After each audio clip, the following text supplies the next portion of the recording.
The best period for music in the UK was between the years 1982 and the end of 1982. If that sounds like a joke, then it's only half a joke, because there was an astonishing amount of amazing music released in just that 12-month period. I recently made a 1982 playlist, and I set myself some rules. First, I had to have bought or taped the song at the time in 1982. Second, no more than one song per artist, otherwise it would go on forever. And third, I had to have played the song in the last 12 months. Even with those limitations, I'm up to 24 songs. That's 24 songs by different artists that I bought at the time, still play today, and all from 1982. But if 1982 belonged to any single pop band, that band has to be Duran Duran. Duran would dominate 1982 with 4 singles and an album, and there was one particular track that affected me deeply. And figuring out how exactly to make that track's signature sound was an obsession for me.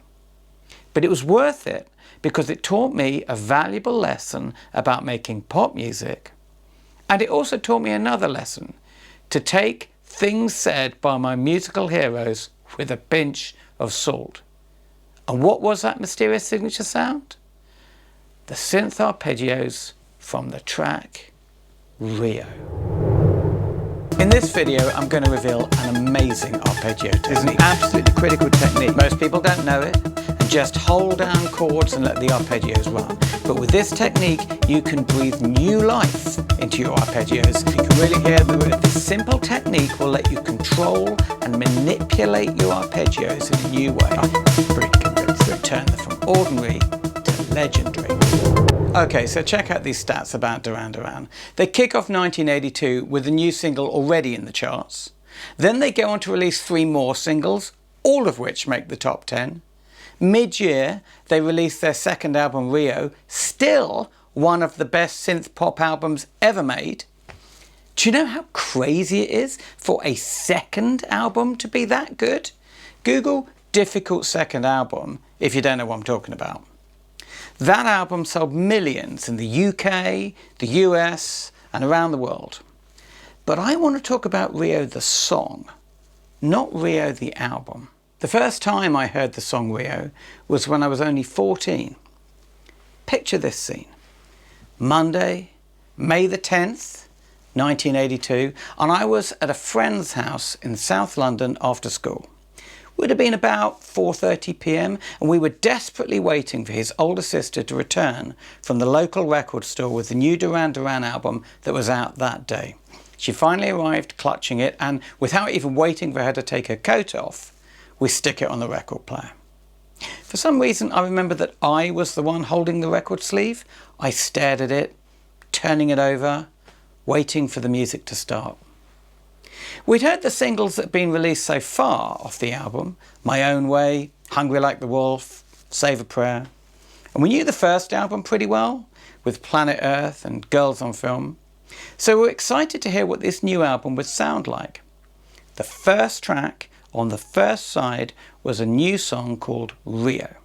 And the first sound I heard was a strange backwards sound effect. Then bam! The whole band crashed in. I heard a complex spray of fast notes that seemed to scatter like a burst of colour. The individual notes are too fast to hear well, but the effect is spellbinding. They sound dazzling and glittery and set up the whole record. I later found there was something called arpeggios, and it was a signature sound that obsessed me for years because I couldn't figure out how exactly the sound was made. When I hear an original sound, I wonder what the story was. What journey did the musician and producer go on? Was it a happy accident? Were they trying to make an unusual sound? Was it a trick? Well, according to Duran's keyboard player Nick Rhodes, there were a few factors, and one of them was indeed a trick. His synthesizer was a Roland Jupiter 4, and that synth had a superpower. Just like other synths, it could turn a chord into continuously looping arpeggios, but unlike other synths, it could play those notes in a random order. This, said Duran's keyboard player, was how the sound was made. This puzzled me though. I'd already figured out the exact notes and they didn't really look like they were being played in a random order. In fact, they appeared to be pretty well organised. They started and stopped on notes that made good musical sense, and the overall musical phrase sounded controlled too. Also, some of these supposedly randomised phrases sounded like they were being repeated throughout the song. Not impossible, but hard to do if there's a random element. Anyway, I tried playing the opening chord on a synth with a random arpeggiator and sounded all wrong. If it really was played on a synth with random arps, something extra was missing. In fact, I wondered if there was an additional special technique that was being kept deliberately secret. Now, this is quite common even today with 80s musicians and producers. People wanted to protect their signature sounds, so either they didn't tell anyone anything, or they threw out decoys and smokescreens. Pet Shop Boys tried for years to keep their string sound secret. Guitarist Johnny Marr from indie band The Smiths gave a fake explanation about how he made that guitar sound, something I might explore in another video. So I wondered if Nick Rhodes was doing the same. Well, I don't know, and it probably doesn't matter. But whatever the truth, I found a technique that does work, one that means you can deliver the effect every time, and what's more, you can use any arpeggiator, even if it doesn't have a special random mode. Now, my guess is that Rhodes might have used his Jupiter 4 with its random arpeggios, but only with this extra technique or something very like it to control and manipulate the phrase. But however he actually made this sound, Rhodes knew exactly what he was doing. He was trying to create a signature sound to open his band's crucial second album and give them a shot of leveling up from pop sensations to legends. And it worked.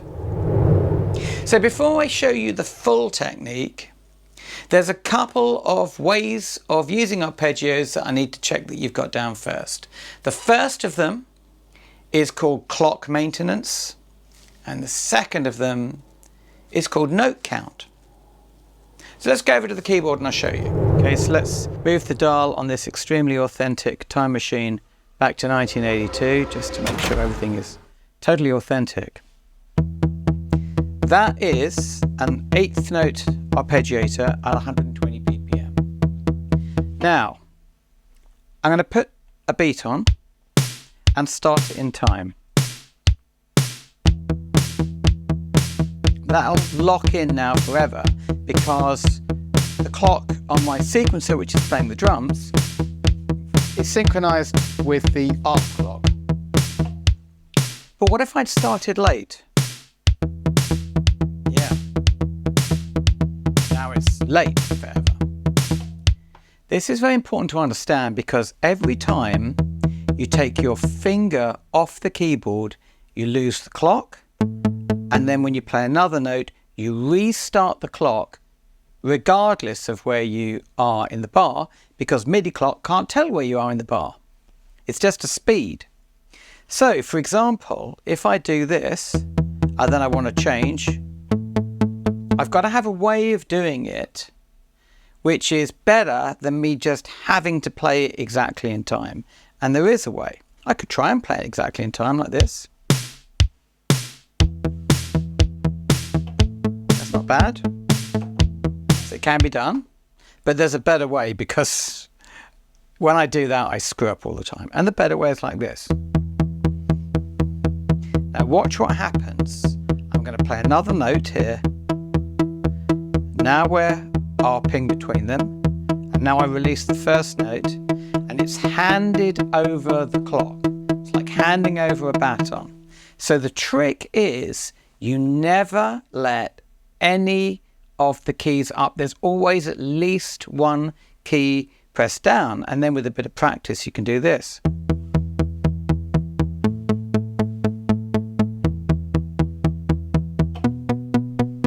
This This is an absolutely critical technique. So that's the first thing. The second point I would call maintaining the note count, or at least understanding the impact that the note count has on the rhythm. And to do this, I'm actually going to change the ARP speed to 16th notes. Okay, so this can be much faster.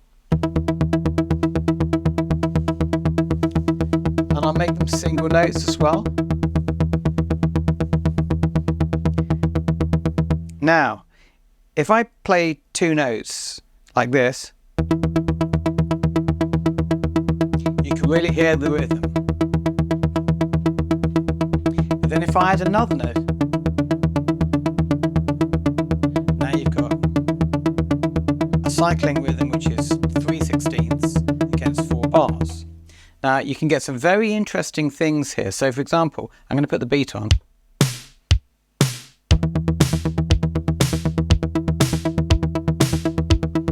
Now we're hitting the up note on the downbeat. And just by slipping that extra third note, I reversed it. And I'll do it again.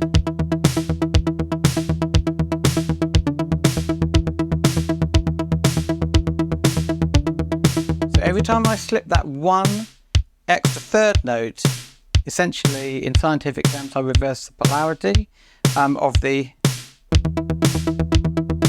two-bar thing. Now you can get very interesting effects here because you can do this.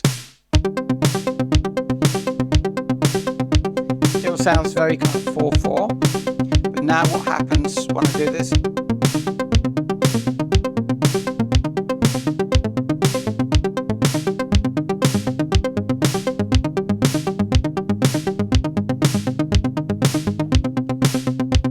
Maintain the clock throughout. Do it again.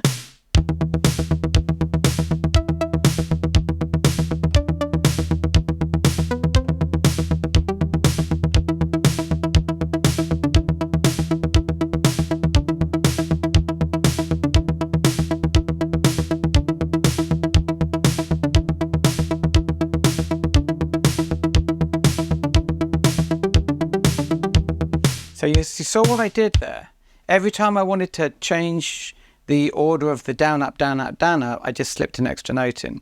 This is very, very powerful techniques, and they're not well understood because not a lot of people actually play ARPs in hardware. The reason why it's difficult to get these sounds in the DAW is, well, most DAWs have arpeggiators, and soft synths certainly sound great, but you really need to be playing this stuff, and to be playing it, you need to be playing it with no latency because the timing is very critical. I mean, to be perfectly honest, I'm not even comfortable with the latency I get over MIDI, which is only a few milliseconds, but you can, even that you can kind of feel it's got to be spot on. So the ideal experience is literally a hardware synth with the arpeggiator built in. But now we can put this stuff together and now turn to Rio. Those were the foundational techniques: maintaining the clock and understanding note count. So to look at the Rio entrance, let's turn the BPM up to 100 and 140, let's do. And the critical notes here over the opening are, those are the notes. So if I were to hold it as a chord, that's what it sounds like. Now, we're going to try and build it up the way that allegedly it was done, and it will get very close. But then I'm going to show you better ways which are much more controlled. So let's start by adding an extra octave. Put the ARP on.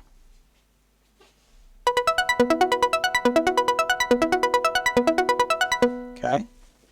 And now I'll change it from up to random, because random was very unusual in 1982, and really only the Jupiter 4 could do it unless you did some really fancy stuff with, you know, sample and hold or something. But now, of course, a lot of arpeggios have it, and you get this. All right, let's put some delay on. That's some reverb. It's not sounding bad at all.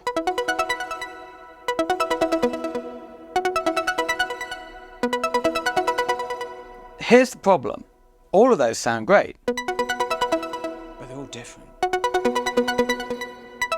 And unless that's what you're going for, you're going to have a bit of a problem. So again, if I put our normal beat on,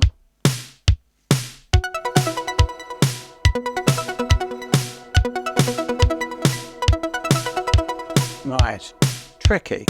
And by the way, if I want to do kind of a clock maintenance type thing, here's how I'm going to do it.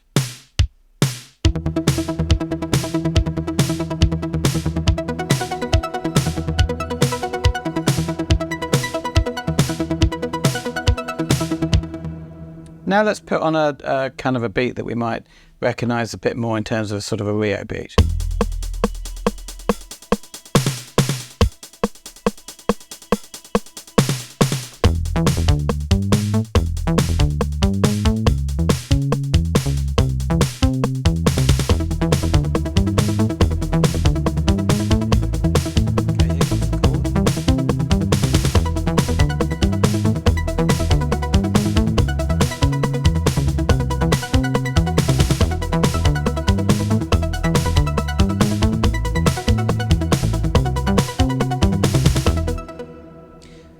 Not unconvincing, you know, certainly I think people could tell that that was, you know, some kind of Rio stuff that was going on. But there's a much better way to do it. And the much better way is using the two techniques. And I tend to find that for various reasons, down works better than up. And it's to do with when sometimes you put the arpeggio in up, depending on the synth, it double hits the first note. But essentially, it's not just a matter of going between those notes randomly and the octave. You kind of want to start here, and you really want to start on the E. And you can do that by just literally starting on the E and then just immediately hitting the B. And then you want to transition, so at the end, you kind of go, you sort of flow down to the B. So you can do this.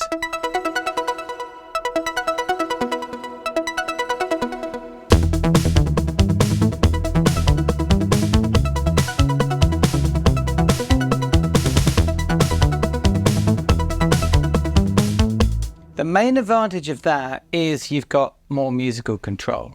So for instance, in the there are 2-bar transitions in Rio where the band stops and then you just get the arps. And you really want the arps to go like this.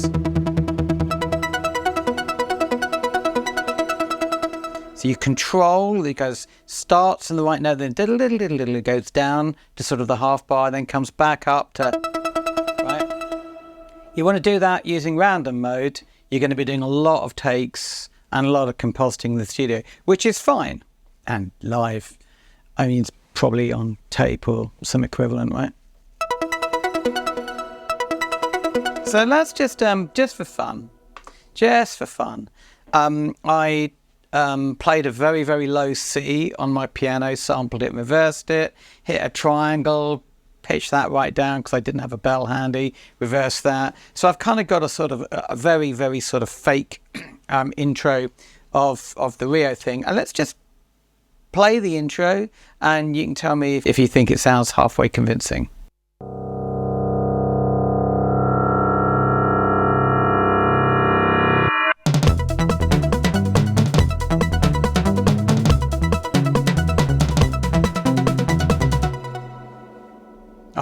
Pretty convincing. I can't say that's how he did it, but works, doesn't it? Random doesn't.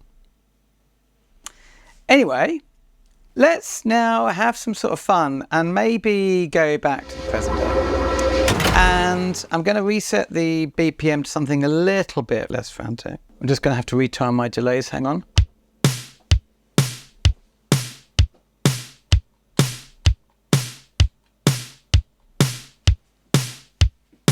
What you get for not using plugins, right? So now you can do amazing things by exploiting those two techniques of clock maintenance. By the way, there is another way that you maintain the clock, which is like this. Press the hold button. So you can do that, where basically use the hold button, and then you can have to fiddle around with your synths.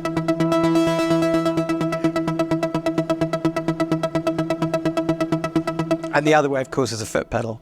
And I use both of those. I use the hold button when I have to go and change the synths, and I use the hold button if I'm doing something kind of complicated and I need to reorder my hands or something like that.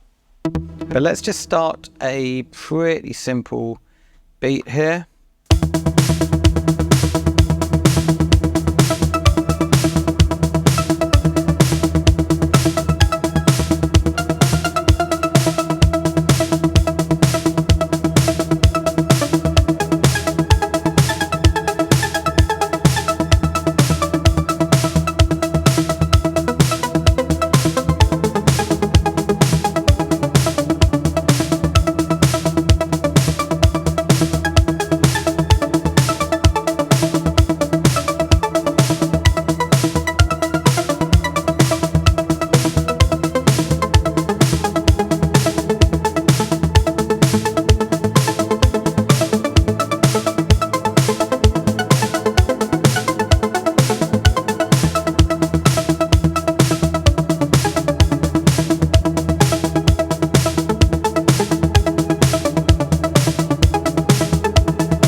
If you like this video and you want to hear more about how records were made in the 80s and see production techniques being applied using actual music, please like and subscribe.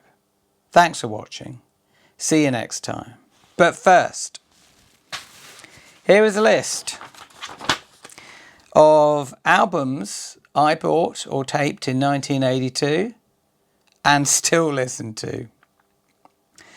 ABC, The Lexicon of Love, Altered Images, Pinky Blue, The Associates, Sulk, Susie and the Banshees, A Kiss in the Dream House, Bower House, The Sky's Gone Out, Blancmange, Happy Families, Cocteau Twins, Garlands, Depeche Mode, A Broken Frame, Duran Duran, Rio, Costello, Imperial Bedrooms, Fad Gadget, Under the Flag, Heaven 17, The Luxury Gap, Japan, Tin Drum, Julian Cope, World Shut Your Mouth, Kate Bush, The Dreaming, Kim Wilde, Select, Mark and the Mambas, Untitled, Orange Juice, Rip It Up, Roxy Music, Avalon, Simple Minds, New Gold Dream, Soft Cell, Non-Stop Ecstatic Dancing.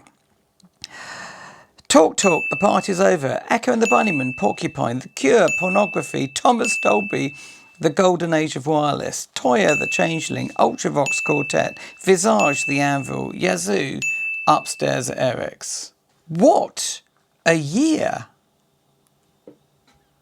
What a year! That's a lot of good records.